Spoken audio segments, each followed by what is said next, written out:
السلام عليكم، مرحبا بكم في فيديو جديد وحلقة جديدة. واليوم قررنا نبدلوا محتوانا بمناسبة شهر رمضان، ونحب نقول لكم إن شاء الله رمضانكم مبروك. بما أننا دخلنا في رمضان، وإن شاء الله رمضانكم مبروك، نعاودكم مرة ثانية. رمضان شهر صبر والتقوى والغفران، مش مجرد شهر أنك تصوم فيه وكيجي المغرب أنك تمشي تاكل. بالعكس، رمضان فرصة باش تبدأ من الأول وجديد، وتكون أنت أصلا باش تطور روحك. خاطر رمضان ماهوش شهر كيما بقيت له شهر، بالعكس رمضان هو الشهر حرفيا اللي تنجم تبدل فيه حياتك الكلها. برشا ناس يتعدى عليهم رمضان وكاينه كيما اي شهر، ما يبدلش من روحه. ما يجيش النهار يقول مادام جاي شهر رمضان نحاول ان نبدل روحي ونطور من روحي. يصلي وهو باخل، يصلي ويبطل، ما يقراش قرآن، مرة يقرأ ومرة لا. رمضان الوقت الصحيح اللي لازمك تبدل فيه روحك. كان تحس روحك تعب وضعيف، رمضان اللي يقويك. كان مدخلها بعضها عام كامل ذنوب ومعاصي، جاي رمضان اللي باش تبدل فيه حياتك. كان دخلت رمضان كيما اي عام من اللي فاتوا وماكش حاسس برمضان، صدقني باش تبقى في نفس البلاصة طول حياتك، ماكش باش تبدل. كان انت ما اخترتش باش تبدل روحك. نتصور انك مادام دخلت الفيديو هذايا انك تحب تبدل روحك وتحب تطور روحك، على خاطر الشهر هذايا وقت تغيير الرسمي عزيزي المشاهد. بقبلها نصيحة من عند خوك، ولازمك انت تقتنع بالحكاية هذيا، ماهيش تعرف موتيفاسيون. لازمك انت مخك بيدو يقتنع اللي جاء الوقت باش تبدل فيه حياتك. حتى كان خربت قبل، حتى كان عبيتها معاصي، حتى كان عملت برشا حاجات خايبين مرضيش ربي سبحانه، جاء الوقت اللي انك باش توقف على النهار هذاك وباش تبدل فيه حياتك. حتى كان مليون مرة عصيت ربي سبحانه، جات المرة المليون واحد باش تتوب فيها.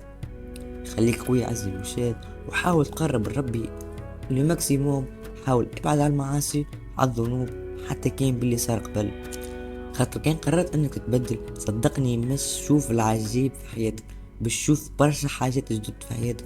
كي تغزل روحك للمراية وتقعد بينك وبين روحك تقول يا اخي هذا انا، هذا انا اللي كنت قبل مدخلها بعضها، هذا انا اللي كنت ديما نعصي في ربي، هذا انا اللي توا اللي تقرب لربي سبحانه. ونحاول نتقرب لماكسيموم من ربي سبحانه. شهر رمضان بتصفي قلبك مع الناس، وتحاول لماكسيموم تقرب لربي سبحانه. كسنن نوافل في الصلاة، سنة صلوات نوافل تمشي تصليهم، مو يشدك منك برشا. كان تحب تختم القرآن، خاطر رمضان بطبيعته شهر القرآن. القرآن عبارة ثانية وانت ماشي فيها، خاطر القرآن في رمضان عنده أهمية كبيرة مش ترمى. حاول اقرا بعد كل صلاة 5 صفحات. قلوا انت ما عندكش وقت، ولكن هي راهي ما تشدكش برشا وقت. حتى كان ما عندكش وقت لقيت لك الحل عزيزي المشاهد. حاول اقرا 25 صفحة في النهار، وانت عندك 24 ساعة في نهارك الكل. 25 صفحة مش يدوكش حتى نص ساعة عزيزي المشاهد.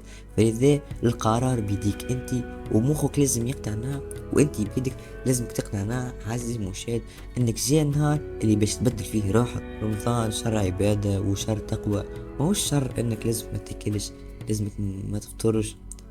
وابعدونا منها حكاية مرمضن، ما تغش على خاطر مرمضن. فلذا ما ابعد على الغش وخليك ديما كالم، وامشي في اثناء الساحة. كان لقيت روحك بعيد على الغش وبعيد على برشا حاجات وبعيد على المشاكل، اعرف عزيزي المشاهد اللي انت ماشي في اثناء الساحة على خاطر قولوا انت عندك هذايا اجر الصيام. سمعت غناء، حسيت ربي سبحانه، قلت كلام خايب، ما غذيش البصر. فلذا اجر الصيام باش يتنحى، باش ينقص اجر الصيام.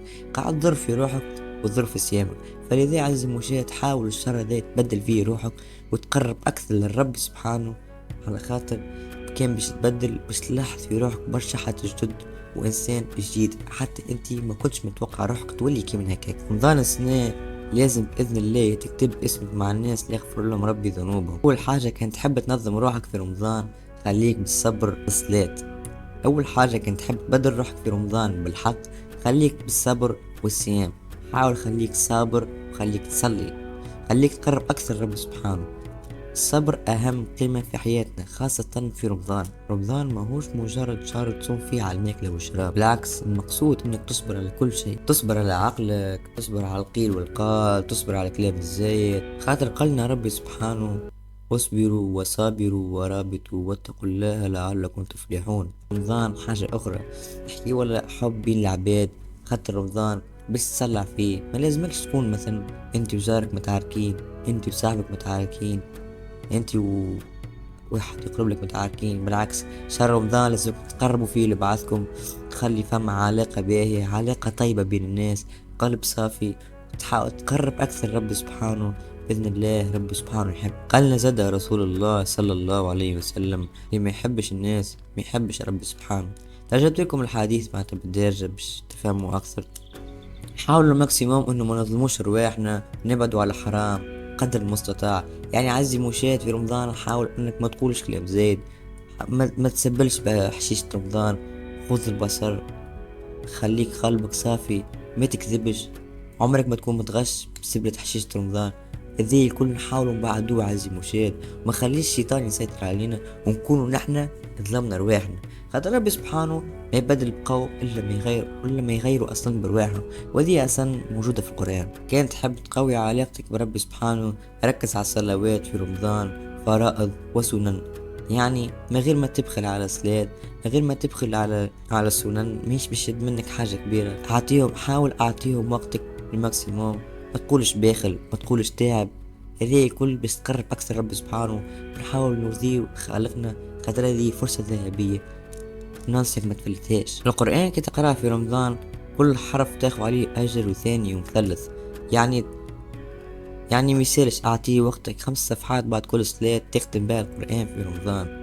كان ما تنجمش 10 صفحات بعد كل صلاة تختم بيهم مرتين في رمضان. كان ما عندكش وقت كما قلت لكم 25 صفحة ما يشدوكش حتى نص ساعة في نهارك. اليوم 24 ساعة تاخذ نص ساعة برك تقرا فيها 25 صفحة. وبما انك انا نعرف انت باش تبخل 25 صفحة ياسر بجرة بعضها، قسمها في وسط النهار. اقرا بعد كل صلاة 5 صفحات تكملهم بإذن الله، يكون لك حاجة بسيط تختم بيها القرآن في شهر رمضان. إن شاء الله ربي يغفر لي ويغفر لكم. وملخص اللي حكيته الكل، حبيت نقول لك إني هذه شهر وجات فرصتك ما بين يديك. حاول تغير من روحك وحاول تطور من روحك، على خاطر فرصة ذهبية ولازمك ما تضيعهاش. حاول تقرب أكثر ربي سبحانه، حاول ابعد على كل المعاصي والذنوب. بلي عملت قبل، ما تقولش أنا عملت قبل وربي سبحانه مش يغفر لي. خليك ديما إيمانك قوي بربي سبحانه، وشهر فضيل عبادة. وحاول صفي روحك، حاول صفي قلبك ما بين العباد مع ربي سبحانه. وإن شاء الله ربي يتقبل مني ومنكم الصيام في رمضان. والسلام عليكم ورحمة الله وبركاته.